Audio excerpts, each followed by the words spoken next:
aspek ini akan gue angkat soal penonton yang akan hadir rencananya di King Sport City, kalau nggak salah namanya itu ya, di Jeddah. Ini akan menjadi venue kita di 2 pertandingan. Di sini pula kita bertemu 1 tahun lebih yang lalu, kita menahan imbang 1-1. Kalau ingat fans saat itu memang luar biasa ya, terutama saudara-saudara kita pekerja migran yang ada di sana. Perjuangan mereka untuk datang itu tidak gampang ya teman-teman ya. Di parkiran di stadion itu mereka pada parkir di situ bus-busnya yang mengangkut saudara-saudara kita, pendukung tim nasional kita dari berbagai daerah. Mungkin ada yang dari Dammam, dari Riyadh, dari Mekah, mungkin ya dari mana-mana lah, dari seluruh penjuru Arab yang cukup luas. Ini tidak gampang ya. Jadi luar biasa usaha mereka. Nah, untuk kali ini pun demikian. Jadi sudah mulai riuh nih, terutama di salah satu grup, gue sebut aja namanya ya, Garuda Saudi, karena sebagai tuan rumah tentu banyak yang harus dipersiapkan. Nah, kemarin itu lumayan heboh nih teman-teman, karena tiket itu dalam tanda kutip sempat dibuka. Nggak ideal. Kami minta terus tambahan. Saya kemarin udah koordinasi juga dengan teman-teman di Garuda Diaspora. Saya udah ingatkan sama teman-teman tuh, ayo cepat mulai kumpulkan siapa aja yang kita mau beli tiket. Nanti itu kita ajukan. Kami sangat koordinasi terus nih. Kami koordinasi terus dengan teman-teman supporter kita yang ada di sana, di Timur Tengah. Jadi Garuda Qatar, Garuda yang lainnya itu kita baru Garuda di Arab Saudi itu udah kita koordinasi. Kami yang koordinasi terus lagi ngelis berapa jumlah supporter kita yang akan beli tiket, dan kami akan minta tambahan lagi untuk itu.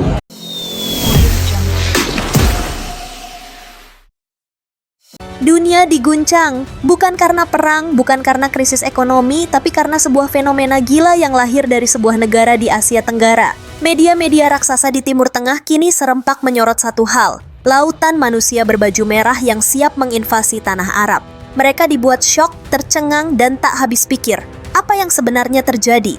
Mengapa fanatisme supporter tim nasional Indonesia tiba-tiba menjadi buah bibir yang membuat para syekh di Arab Saudi geleng-geleng kepala?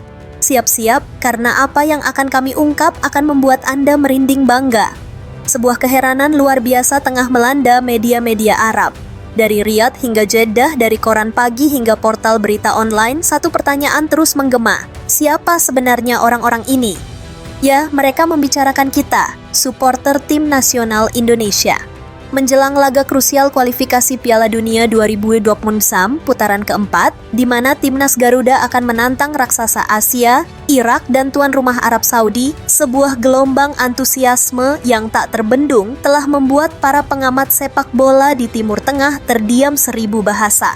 Mereka terbiasa melihat stadion yang penuh, namun yang mereka saksikan kali ini adalah sesuatu yang berada di luar nalar logika sepak bola modern. Ini bukan lagi soal dukungan, ini adalah deklarasi perang urat syaraf dari tribun penonton, dan media Arab bahkan menyebutnya sebagai sebuah anomali yang belum pernah mereka saksikan sebelumnya. Bukti paling sahih dari kegilaan ini tersaji bahkan sebelum satu pun pemain menginjakkan kaki di rumput stadion. Federasi Sepak Bola Arab Saudi, SAFF, mungkin mengira mereka telah melakukan pekerjaan rutin dengan merilis tiket pertandingan. Namun mereka salah besar. Dalam hitungan jam, bahkan ada yang mengklaim hanya dalam hitungan menit, seluruh alokasi tiket untuk supporter tandang, supporter Indonesia, ludes tak bersisa. Situs penjualan tiket dilaporkan mengalami lonjakan trafik yang gila-gilaan, seolah sedang diserbu oleh jutaan orang dalam waktu bersamaan. Fenomena ini memicu kepanikan dan kekecewaan bagi ribuan lainnya yang tak kebagian. Namun, di balik ludesnya tiket ini, terungkap sebuah fakta mengejutkan bahwa angka penjualan tersebut hanyalah puncak dari gunung es dari sebuah pergerakan masif yang jauh lebih besar. Skala permintaan yang meledak ini begitu luar biasa sampai-sampai memaksa para petinggi PSSI harus turun tangan langsung. Anggota Komite Eksekutif Exco PSSI Arya Sinulinga dalam sebuah kesempatan secara terbuka mengakui bahwa PSSI telah melayangkan permintaan khusus kepada Federasi Sepak Bola Arab Saudi. Bukan permintaan biasa, melainkan sebuah permohonan mendesak untuk menambah kuota tiket bagi lautan supporter Garuda. Arya Sinulinga menegaskan bahwa pertandingan ini bukan hanya sekadar laga 2-45 menit, melainkan sebuah momen pertaruhan harga diri bangsa di tanah rantau. Permintaan ini menjadi sinyal kuat bahwa PSSI sadar betul akan kekuatan pemain ke-12 mereka. Ternyata, permintaan tambahan tiket ini bukan hanya soal kuantitas, tetapi menyembunyikan sebuah strategi jitu untuk mengubah stadion lawan menjadi kandang dadakan timnas Indonesia. Siapa sebenarnya yang membuat tiket ini begitu diburu? Jawabannya akan membuat Anda semakin bangga. Ini bukan hanya warga negara Indonesia yang bekerja di Arab Saudi. Menurut laporan yang beredar dan diperkuat oleh pernyataan Arya Sinulinga, sebuah invasi damai tengah dipersiapkan. WNI dari negara-negara tetangga seperti Qatar, Uni Emirat Arab, Bahrain, hingga Kuwait dikabarkan berbondong-bondong merencanakan perjalanan suci mereka. Bukan untuk umrah, tapi untuk mendukung Garuda berlaga. Mereka rela menempuh perjalanan darat dan udara, mengeluarkan biaya yang tidak sedikit hanya untuk satu tujuan, meneriakan nama Indonesia di jantung pertahanan lawan. Pergerakan diaspora ini bukanlah hal yang spontan, melainkan sebuah operasi terkoordinasi yang membuktikan bahwa nasionalisme mereka tidak pernah luntur, meski ribuan kilometer terpisah dari tanah air. Inilah yang membuat media Arab paling tercengang, konsep loyalitas tanpa batas yang ditunjukkan supporter Indonesia. Dimanapun timnas Garuda berlaga, di Malaysia, di Vietnam, di Thailand, bahkan kini di Timur Tengah, tribun penonton seolah dicat dengan warna merah dan putih. Nyanyian, yel-yel, dan teriakan dukungan tak pernah berhenti selama 90 menit penuh menciptakan sebuah atmosfer yang mampu meneror mental para pemain lawan. Laga tandang secara ajaib berubah menjadi laga kandang.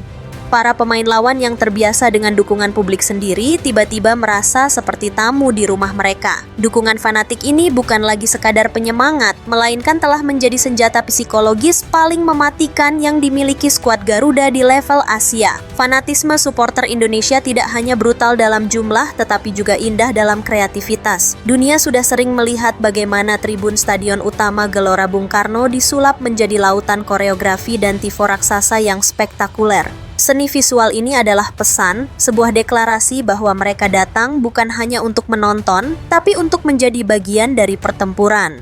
Media asing, termasuk media-media Arab, mulai menyoroti bagaimana kreativitas ini dibawa serta dalam laga tandang.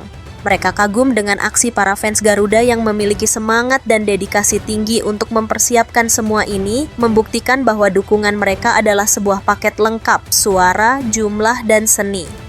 Di balik keindahan koreografi tersebut, tersimpan sebuah pesan tersembunyi yang ditujukan langsung untuk menggetarkan nyali para pemain Arab Saudi dan Irak sebelum peluit dibunyikan. Pada akhirnya, keheranan media Arab ini adalah cerminan dari betapa luar biasanya kekuatan supporter Indonesia. Mereka melihat sebuah anomali di mana sebuah tim dari negara yang peringkat FIFA-nya masih di bawah mereka justru memiliki basis pendukung paling militan dan paling terorganisir di dunia. Jika diartikan lebih dalam, dukungan supporter Indonesia ini mampu menciptakan sebuah perubahan besar terhadap jalannya sebuah pertandingan. Energi dari tribun benar-benar tersalurkan ke lapangan, memberikan suntikan adrenalin bagi para pemain Garuda dan pada saat yang sama memberikan tekanan tak kasat mata bagi lawan. Fenomena inilah yang kini ditakuti oleh para rival, bahwa melawan Indonesia berarti melawan 11 pemain di lapangan dan puluhan ribu pemain lainnya di tribun. Jadi, saat para pemain timnas Indonesia nanti memasuki lapangan di Riyadh, mereka tidak akan pernah merasa sendirian. Gema takbir dan nyanyian Indonesia Raya akan membakar semangat mereka mengubah stadion megah di Arab Saudi menjadi Gelora Bung Karno kedua. Media Arab boleh terkejut, lawan boleh gentar, karena dunia harus tahu. Inilah kekuatan sejati bangsa kita. Kekuatan yang lahir dari cinta, loyalitas, dan kebanggaan yang takkan pernah padam. Dengan dukungan semasif ini, apakah tiket menuju Piala Dunia 2026 bukan lagi sekadar mimpi? Tuliskan pendapat kalian di kolom komentar. Jangan lupa like, subscribe, dan nyalakan lonceng notifikasi agar kalian tidak ketinggalan berita epik lainnya seputar perjuangan Timnas Garuda. Sampai jumpa.